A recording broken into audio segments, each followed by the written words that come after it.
Thank you, David, as if I wasn't in any doubt that you would produce an incredibly well-rehearsed, funny, and lengthy speech. Kind of blows my 5-minute offering out the window. I'm joking. I'm joking. 32. I've come equally prepared, so pucker up, people, we're in for the long haul. Bob, thanks for your speech, Bob. It was absolutely lovely. Really, really nice speech. Firstly, thanks to all of you guys. I've got to be honest, I didn't expect such a big turnout on my best man day. I'm pretty chuffed. Secondly, thanks to David and Louise for dressing up so nicely for my big day.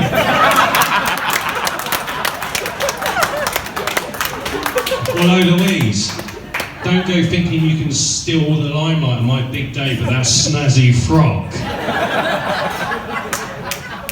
Just one message to read out, people, so let's get the formal stuff out of the way. 1 second. Drum roll. No, sorry, people. You can't hear me in the back. All right. Let's get on. That'd be a good one. Well, it looks like they want to say congrats. Oh, it's just to you, Dave. Dear Dave, thanks for all the weekends lazing around by the pool. I do hope you've made the right choice. Love, Michael Barrymore.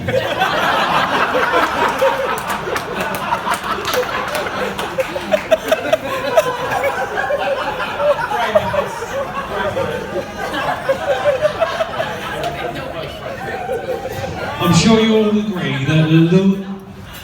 you all agree that Louise looks simply stunning today. Whereas David, well, he just looks simple and stunned. As am I. You're a wonderful woman, Louise, who deserves a wonderful husband. And I won't stop until I get to the bottom of what's happened here. Bob and Glynis, may I congratulate you on a fine job you've done in producing such a beautiful blushing bride.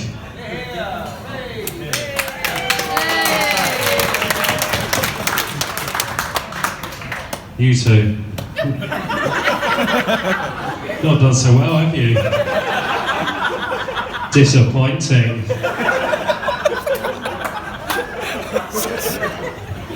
The next bit of my speech is actually a little bit flawed because I didn't actually bank off it. I should have, but I didn't bank on the fact that David would actually explain that I'm his brother, but I'll go with it anyway. I should have banked on that. For those of you that don't know the connection between me and David,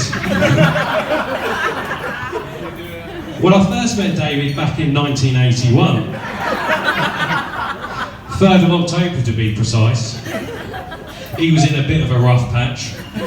Crying a lot, living at home, unemployed and frequently wet in the bed. Just bumming around really, constantly sucking on dummies. All sounds a bit creepy, doesn't it? Well, you'd be right, because David is a little bit creepy. I've also known him to be called such things as sneaky, slippery, slimy, and even snaky. Anyway, then I came along and kind of straightened him out.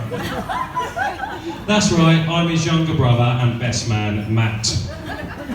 Everything was going so well. I was nice and warm and cosy in that womb. And then all of a sudden I was out into the bright, wide world, wrapped in a towel and stuffed into the back of my mum's and dad's Ford Granada Mark III. The days when your mum's lap was the baby seat and you shared a seatbelt. The days when you used to use the ashtray for ash and not pound coins. And you used to smoke in the car with all the windows up. With 5 kids in the back. But that wasn't the worst bit. I get home, placed in a bouncy chair. There I was, happy as Larry, not a care in the world. And then I was introduced to this blubbering mess. Yep, there he was, looking at me. This is your brother David, Matthew. Oh, God. I must admit, my first thoughts were, he does look a little bit creepy. And to be honest, he looks pretty snaky as well. But I just got on with it like brothers do.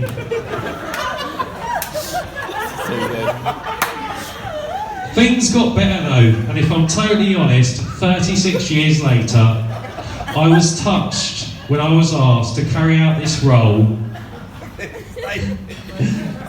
And I think it shows a lot about someone who asked his brother to be his best man.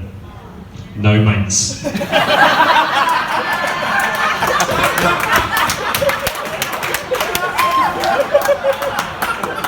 Indeed, with the wedding looming, David had a very difficult decision to make.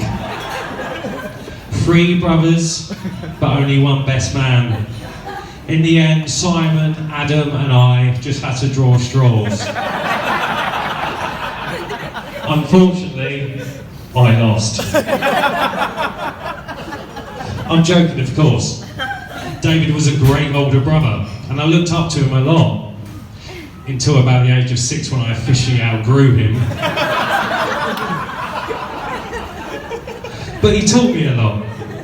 I have no recollection of this at all. But apparently he taught me how to tie my shoelaces, helped me with my school tie.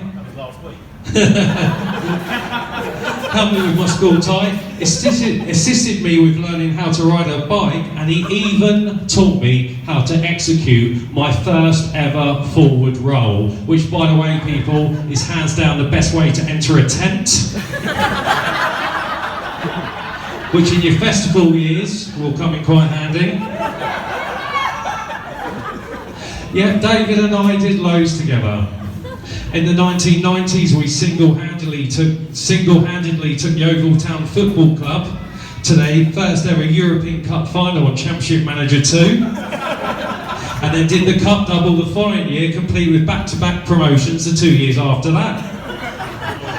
For those of you that don't know what Championship Manager 2 is, back when we were kids, Dave and I were obsessed with this game.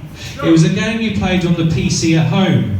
A game that pretty much ruined your life, degree, career, ambitions, aspirations, and anything else that you should have actually been concentrating on as a teenager moving into young adulthood.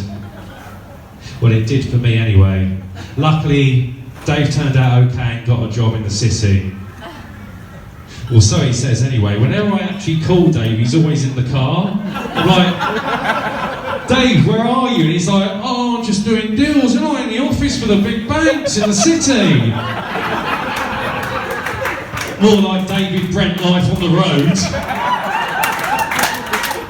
How many times have you been up to Slough this week, Dave?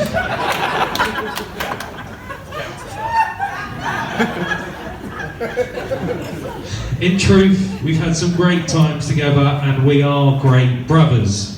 We are different in our own little unique ways. I think David's neighbour in Walthamstow, who's not here today, summed us up perfectly. When comparing us as brothers, she said that I'm like Made in Chelsea, and David's more like The Only Way is Essex, which I will take as a compliment, I think. But probably more in David's favour though, is when people compare him to Del Boy and me to Rodney. Which is kind of fitting, to be fair, because I do have a GCE in art. And we have been known to dress up as Batman and Robin.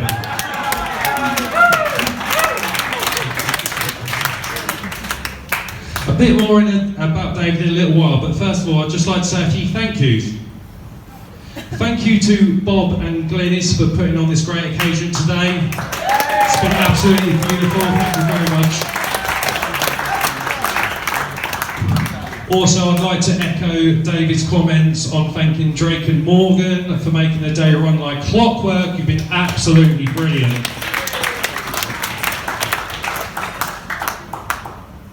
Also, a special, again, this is echoing what Bob said, a special mention and to the people who have come from afar. So, bonsoir, Katie and Leo.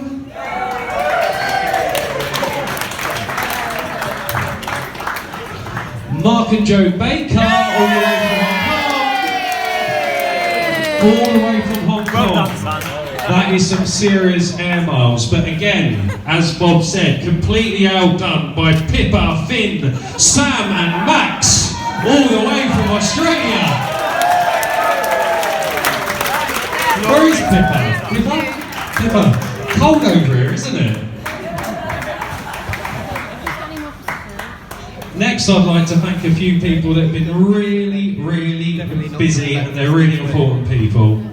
They've had to cope around with, they've had to cope standing around, pouting and looking pretty for the photographer.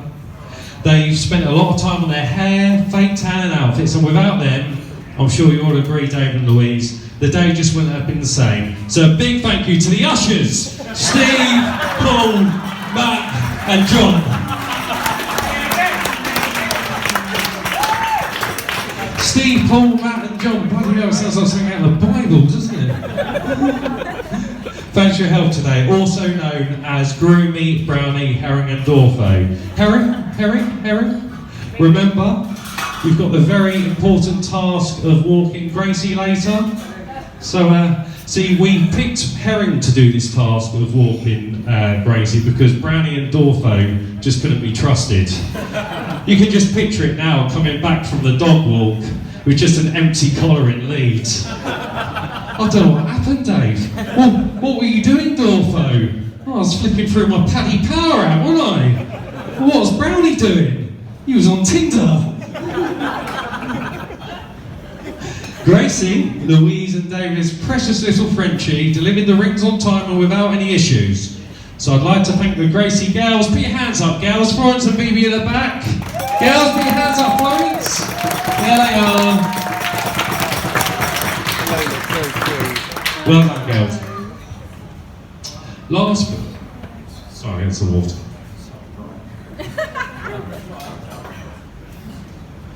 Last but by no means, certainly not least, I'd like to draw your attention to the bridesmaids. Kim, Miriam and Terry in the middle there. You're looking really great, girls. I know you've been invaluable to Louise throughout the lead up to the wedding, so thank you very much for making this day even more beautiful.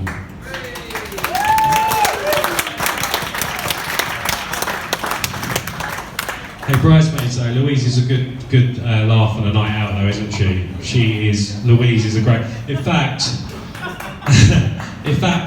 my wife and I, Jenny, have become really good friends with Dave and Louise since they've met, and a night out with Louise actually goes a lot like this. Get ready, open a bottle of Prosecco, nibbles anyone, continue getting ready, looking fab, selfie, night out on the town, boogie, another selfie, 1 Prosecco, 2 Prosecco, 3 Prosecco, floor. I'm not talking about glasses, bottles, definitely bottles. Leave boogie establishment, kebab house, obviously. Pull into taxi, get home, Gracie cuddles. Bed, 12 hours sleep, wake up, high protein breakfast, and repeat.